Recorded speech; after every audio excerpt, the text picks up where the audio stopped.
Good evening mga adventure. At ito na nga tayo ay patungo sa ating spot area kung saan doon tayo mamana.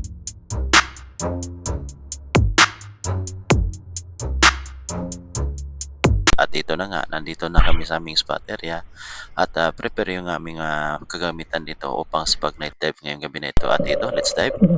First time natin dito mga adventure. Ito yung unang sisid natin at napakalalim ng sisid natin dito. At ito yung nakita ko at nasilip sa bato na ito. Ang isdang itong masarap sa sweet and sour mga adventure. At yun, sa pool.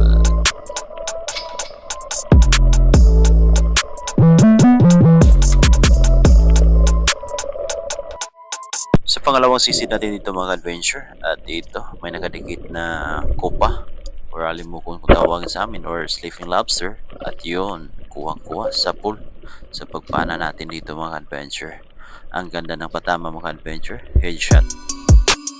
Pangatlong sisid ko ito mga adventure ay nakapana pala ako dito ng pugita or octopus.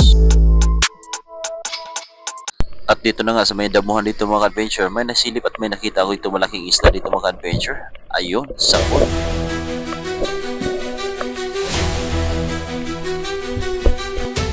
At dito mga adventure, ito na pala yung mga huli na kasama ko dahil tapos na kami sa pagpamana. At ito, daming huli nila ngayong gabi na ito. Punong-puno. Yung lagayan ng isda nila dito mga adventure. At itong kasama ko, ay natamaan itong mukha ng sabay. Kaya yun, namamaga yung mukha niya dito. Aray ko po, ang sakit niya.